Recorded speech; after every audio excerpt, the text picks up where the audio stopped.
बिस्मिल्लाहिर्रहमानिर्रहीम बिस्मिल्लाहिर्रहमानिर्रहीम। Dear student, आज हम देखेंगे कि जो हायर ऑर्डर डिफरेंशियल इक्वेशन होती है उसको हल करने का एक तरीका, इसको कहते हैं मेथड ऑफ अनडिटरमाइंड कोफिशिएंट। इसमें क्या होता है कि एक कोफिशिएंट हम लेते हैं और उसकी कीमत का नहीं पता होता और उसकी कीमत हम खुद निकालते हैं। इसके मीनिंग मैं आपको समझाता हूँ। देखें, हमें कोई भी सवाल दिया हुआ हो, अगर सवाल की जैसे मुझे एक क्वेश्चन दिया हुआ है यहाँ पे y double prime -3y prime और साथ में +2y equal to 2x cube -9x² +6x।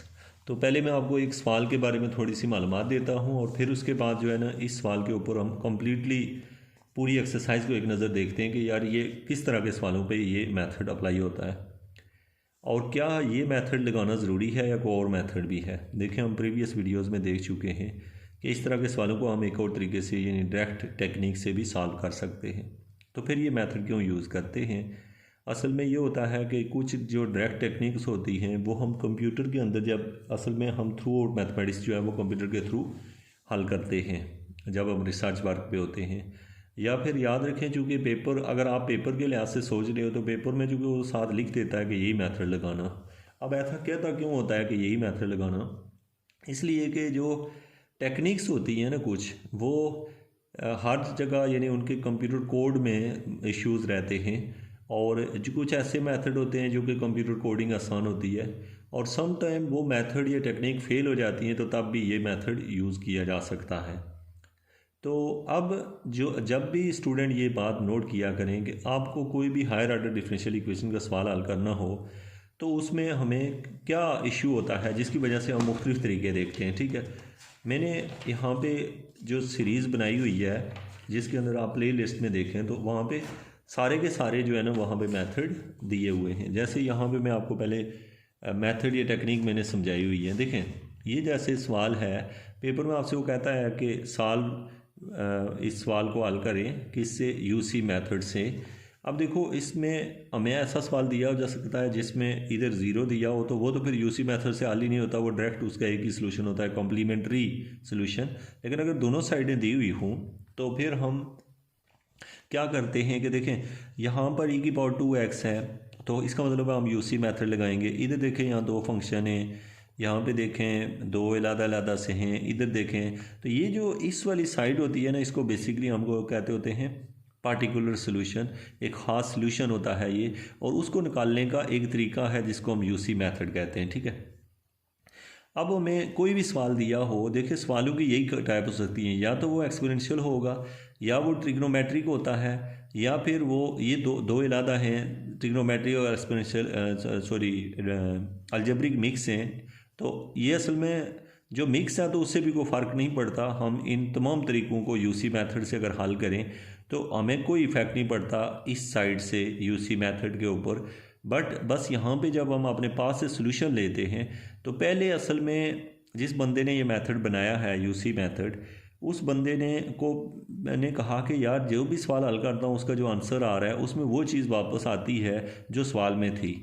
ठीक है, मसलन मैं आपको एग्जांपल से समझाता हूँ यहाँ से कि मेरे की कोई भी सवाल हो, मैंने जब उसको हल करता हूँ, यहाँ से मैं किसी एग्जांपल से आपको दिखाता हूँ कि ये उसके जहन में ये बात आई कैसे है और आपको क्यों अच्छा लगेगा कि ये मेथड सीख के है। ये बहुत इंजॉय करने वाला और आसान मेथड है। मैंने तमाम जो आपकी डिफरेंशियल इक्वेशन का कोर्स है उसको बड़े आसान तरीके से यहाँ पे हल किया हुआ है, आप सारे को देख सकते हैं।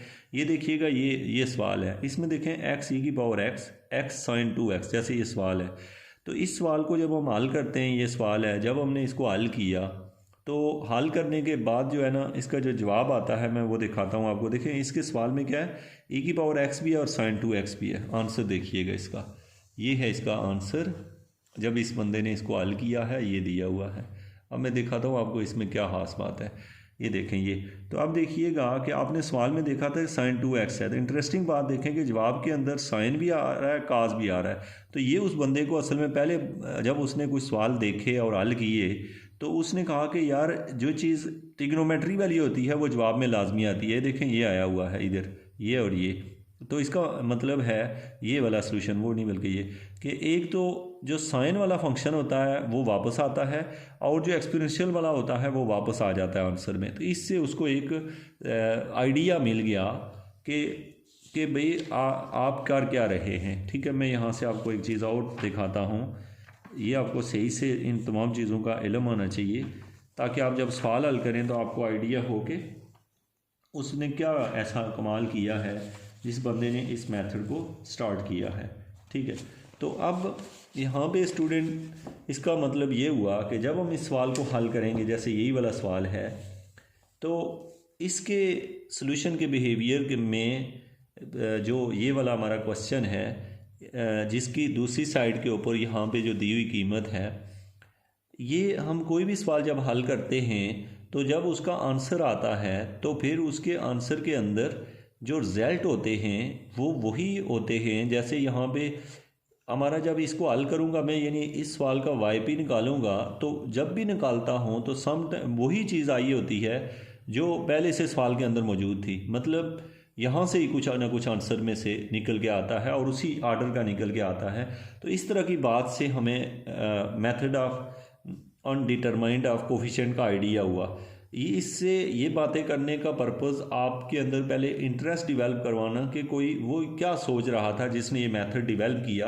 अगर हम उसकी सोच से अगर देखें, मेथड को हल करने का तरीका तो बहुत आसान है, बहरहाल ये कि यहाँ पर वो सोच क्या रहा था हम अभी तक, इसमें मैं कुछ एग्जांपल से आपको कुछ सवाल बताता हूँ और भी कि अब यहाँ पर मेरे लिए जो कि इशू ये है कि मैं आपको सॉल्व नहीं है क्वेश्चन, यहाँ से कोई भी सवाल आप जब लेंगे, जैसे मैं यहाँ से रोक के आपको दिखाता हूँ क्या होता है। देखें, ये मेरे पास सपोज एक्सरसाइज है और एक्सरसाइज के साथ जो है मैं ले लेता हूँ यहाँ पे इसका आंसर 10.3 एक्सरसाइज। तो यहाँ से मैं आपको एक चीज़ दिखाना चाह रहा हूँ जाके आपको आइडिया हो कि आप खुद से ये मेथड बना क्यों है और फिर आपकी इंटरेस्ट डेवलप हो जाएगी और आपको कभी ये भूलेगा भी नहीं ये मेथड। ठीक है, मैं आपको इसकी टेक्निक बताता हूँ, वो बंदा इस पर सोच क्या रहा था जब इस मेथड को बनाया गया। तो 10.3 एक्सरसाइज है, अगर इसमें हो 10.3 ये है। देखिएगा, ये जो सवाल का आंसर लिखा हुआ है ये देखिएगा, ये जो है ना, ये जो सोल्यूशन होता है ना, ये कॉम्प्लीमेंट्री सोल्यूशन है। इसको नहीं देखना, इसको देखें। 1/2x² e⁻²x। तो इसके जवाब के अंदर पार्टिकुलर सोल्यूशन के अंदर ये ऐसा कुछ आया हुआ है जिसमें x² भी है, e⁻²x है। नोट कीजिएगा, e⁻²x है तो इसका मतलब है ये वापस लौट के आया है, यानी इसका मतलब है जवाब में है। अब यहाँ नोट कीजिएगा क्वेश्चन नंबर 2 में यहाँ sin 2x है, cos 7x।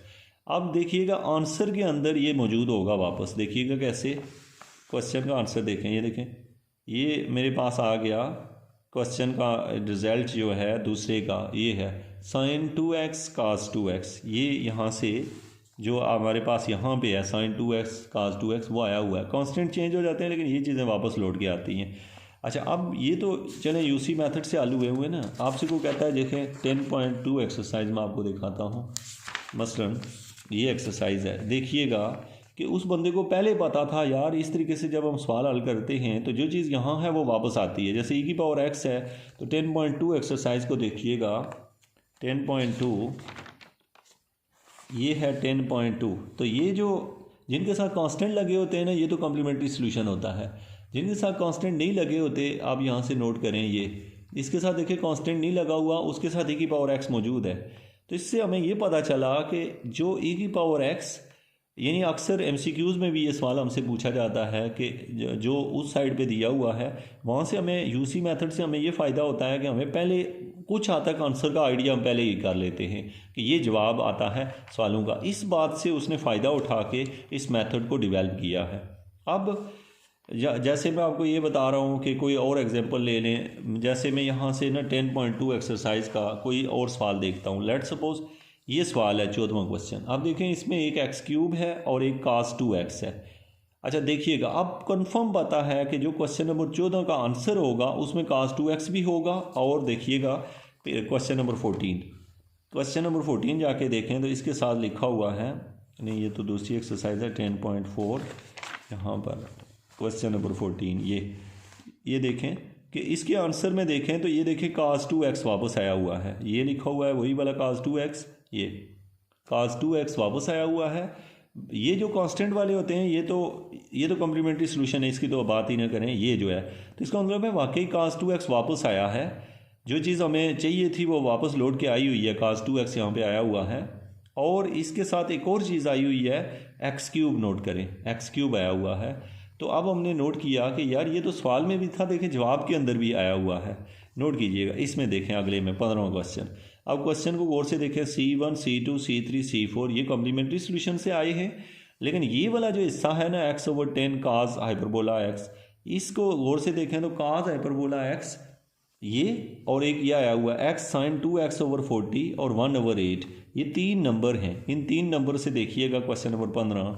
क्वेश्चन नंबर 15 मैं आपको दिखा दूं, 15 ये है, शायद यही देख रहा हूँ, ये देखें साइन हाइपरबोलिक x और cos स्क्वायर x, इसके रिजल्ट देखिएगा। साइन हाइपरबोलिक x जो है क्वेश्चन नंबर 15 जो है वो यहाँ पे वापस लौट के आया हुआ है।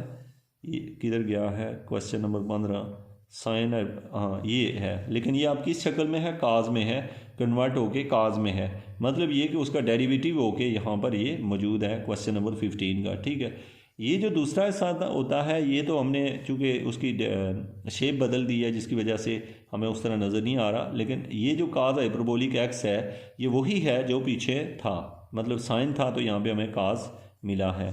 तो ओवरऑल यहाँ से हमने ये लर्न किया कि जब हमें क्वेश्चन दिया होता है और उसका आंसर हमें पहले से आइडिया होता है कि यार इसका ये आंसर होगा।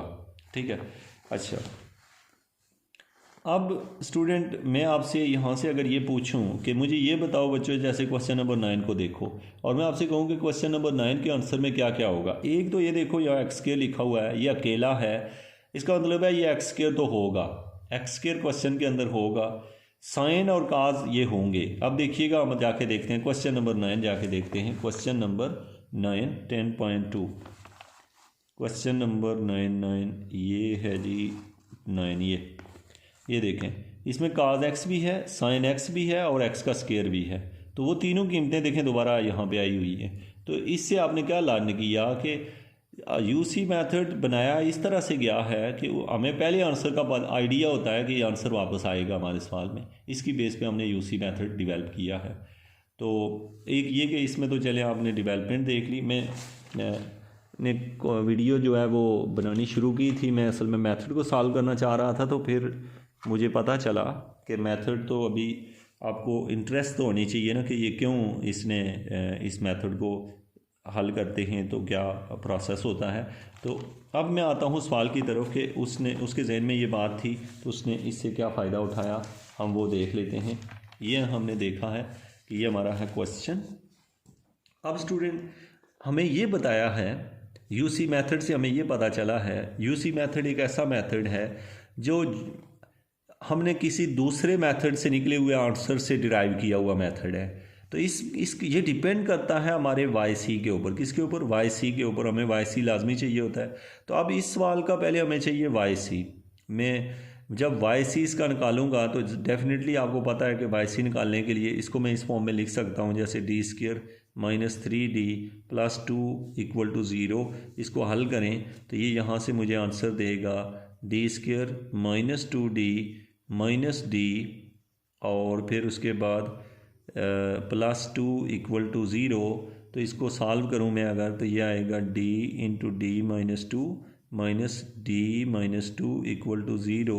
तो ये बना d - 2 × d - 2 = 0, नहीं एक d - 1 आएगा, यहाँ पे 1 है। तो ये मेरे पास तो इसका आंसर निकला 1 और 2, तो ये हमें D मिल गया है 1 और 2। तो अब आपको ये तो आइडिया है कि YC हमारे पास आ गया C1 e⁻1x + C2 e⁻2x। ये जो नहीं है 1 और 2 ये यहाँ देख के हमने लिखे पीछे में, चूँकि आपने तरतीब से वीडियो देखें ताकि किसी भी चीज़ में आपको प्रॉब्लम ना हो। ये है मेरा YC। अब स्टूडेंट हमारा सवाल ये है कि लेट्स सपोज हमें YC मिल गया। अब YC की मदद से हम करते क्या हैं, YC की मदद से क्या फ़ायदा होता है method of undetermined of coefficient में। ये फ़ायदा होता है, मैं आपको यहाँ पर बताता हूँ कि हमें यह आइडिया मिला कि YP जो है जो जवाब होगा हमें सही पता नहीं, लेकिन हम कह सकते हैं सही पता नहीं मतलब जब हम इसका आंसर खुद से लिखते हैं, लेट्स सपोज ये तो वाई सी निकल आया। अब वाई पी जब होगा तो हम यहाँ से देख के उसका याद रखें कि इसका जो आंसर होगा ये, क्योंकि 3 ताकत तक है, जितनी ज़्यादा ताकत तक होती है तो इसका मतलब है कि इसकी शक्ल देख के हम फार्मूला लिखते हैं एक्स की पावर के, और ये हमेशा लिखते हैं आर वाई पी में, ठीक है। हमने लिखा एक्स पावर के और साथ में ना इसके हिसाब से ना ये क्यूबिक इक्वेशन लिखेंगे और उसकी शक्ल यूँ लिखेंगे A X cube plus B X square plus C X plus D, ये लिखेंगे। तो इसको देख के हमने ये लाइन लिखी। तो अब मैं आइंदा आपसे पूछूं कि वाई पी क्या लेना होता है। यहाँ पर वाई पी हम ऐसे लेते हैं एक्स पावर के A X cube B X square plus C X plus D, ये हमने ले लिया वाई पी।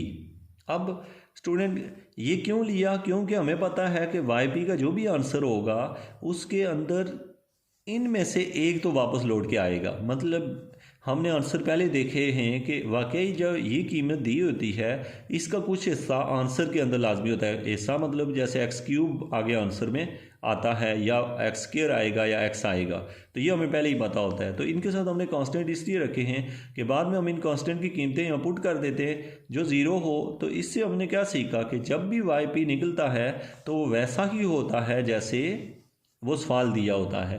तो उसी के हिसाब से हम वाई पी खुद से रख लेते हैं। अब स्टूडेंट इस वाई पी में के की कीमत, ये एक्स के हमेशा लिखते हैं साथ, इस के की कीमत रखना शुरू करते हैं। पहले इस के की जगह रखते हैं ज़ीरो। देखें जब मैं के की जगह ज़ीरो रखूँगा तो जो ये सवाल बनेगा क्या वो इससे मैच हो रहा है वाई सी से। अब देखिए वाई सी में ऊपर लिख देता हूँ ताकि आपको दोनों चीज़ें एक साथ नजर आएँ। Y C is equal to C1 E की पावर एक्स प्लस C2 ई की पावर 2x। अब देखें स्टूडेंट अगर मैं के की जगह ज़ीरो रखूं तो ये जो कीमत है वो इससे इनमें से किसी से भी मैच नहीं होती। अब अगर के की इसकी कीमत 1 भी रखूं फिर भी मैच नहीं होती। तो चूँकि के की कीमतें 0 1 2 3 4 रखने से ये इससे मैच नहीं हो रहा, तो लिहाजा हम के की कीमत 0 ले लेंगे। 0 हमेशा लेंगे, जब कोई चीज़ मैच नहीं होगी तो बस 0 ले लेंगे, ठीक है। लेकिन अगर मैच होने लगा, एक दफ़ा मैच हुआ तो के की कीमत 1 होगी, दो दफ़ा मीन के 0 रखने से भी मैच हो, 1 रखने से भी मैच हो, 2 रखने से भी मैच हो, जितनी दफ़ा मैच होगा उतने के की कीमत रख लेंगे। तो इसका मतलब है कि हमने वाई पी चुन लिया है। क्या चुना? वाई पी हमारे पास आ गया X power 0 into A X cube plus B X square plus C X plus D, ये हमने ये चुन लिया। अब स्टूडेंट हमारा सवाल है कि इससे पता चला ये एक्स पावर 0 तो 1 हो जाता है, और जो कीमत बची है यहाँ पे वो है Y A X cube plus B X square plus C X plus D, ये जो कीमत बची है अब ये इसका आंसर होगा। बस सिर्फ हम ये आंसर कैसे पता करेंगे, इसका उतनी बार डेरिवेटिव लेंगे जितना दफ़ा सवाल में चाहिए वहाँ पुट करके निकालेंगे, जो कि हम नेक्स्ट वीडियो में इसको देखेंगे। यहाँ पे जस्ट आपको थोड़ा सा कॉन्सेप्ट देना, आगे जो है मैं इस मेथड के ऊपर डीपली डिस्कशन करूँगा और आपको तमाम फेस इसके सिखाऊँगा नेक्स्ट वीडियो में। Thank you so much.